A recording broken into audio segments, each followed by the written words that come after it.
Welcome back to U.S. Farm Report. Have a different look this week. We're actually at the Executive Women in Agriculture Conference here in Chicago, Illinois. And we want to introduce some very special guests with us this week for our marketing roundtable. First, we have Julianne Johnston with Pro Farmer. Next, we have Naomi Bloom with Stuart Peterson. And we also have Sue Martin with Ag and Investment Services. So a great group of ladies here with us today. Let's jump right into things. Julianne, we've seen some major price volatility, but we've recently slipped off those highs. What's the reason for that? Well, corn and soybeans moved to new all highs late in the summer as the market factored in that bullish supply situation. And as we got reports of better than expected soybean yields, prices began to slide. And then as we started to anticipate record South American soybean production, the losses in soybeans started to outpace those of corn. And we've seen quite a decline in the price of soybean prices. Now, this could possibly be the first time ever that Brazil outpaces the U.S. in soybean production. That will take some of the pressure, if this happens, off the U.S. to supply the world and to supply China with soybeans.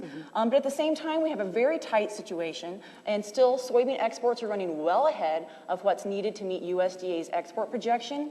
At the same time, corn demand has been softened, but the cash markets are very strong. Basis levels signal that we have a very tight supply situation, and while technically the markets haven't confirmed that lows are posted, the cash markets should suggest that downside risk is limited.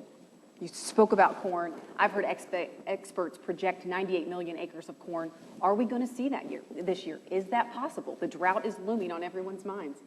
I would say that the producers I talked to, many of them in Illinois, Iowa, Indiana, are saying that they want to stick to more of their normal rotation and don't want to switch things up too much because corn on corn wasn't quite the best for them.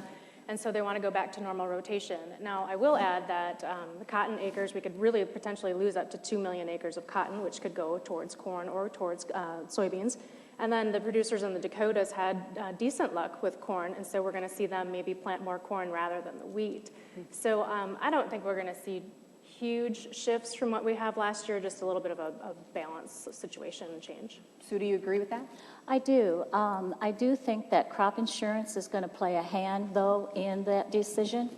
And also, when you come to soybeans, I think they're basically feeling that that's going to ride on the heels of wheat.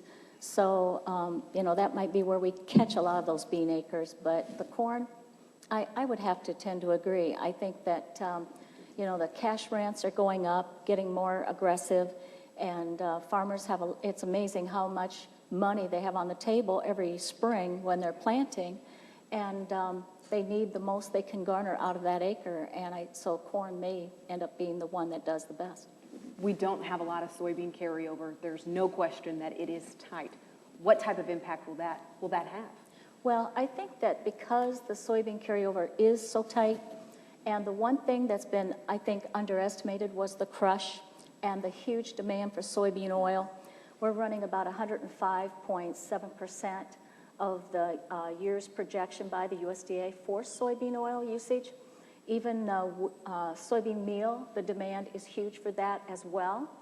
And I think one thing that we're seeing in the soybean complex with that oil demand is everybody thinks there's so much of it going to unknown destinations. And it's been talked about a lot of times. We think it's China, and I kind of think a chunk of it is. But whoever is buying that soybean oil, they don't want us to know who they are until they switch the destination or put it into an actual buy order, and then it'll be announced. But bottom line, I think that that soybean oil could also be going to India. If that is true, yes, they have a growing middle-class population, the largest in the world, but more than anything, their monsoonal rains were really late this year, and they were a little bit on the weak side. We may have overlooked a giant. It may be that India is kind of like the sleeping giant right behind China, and India does export a lot of meal into Southeast Asia and China, so that could be a big factor. How high could we see these soybean prices go? Depending on weather in South America, of course. If weather there starts to get a little iffy, then I think we'll see the bean price in winter get back up to the $15, $16 area, maybe a little bit higher. But for us to see new highs, it would take disaster in South America and then bad planting here. Julianne, you agree? I definitely agree with that. We would have to have a more bullish situation than we currently have Okay. to get prices back to those levels. All right, we have a lot more to talk about, so don't go anywhere. We'll be right back with more on U.S. Farm Report in just a moment.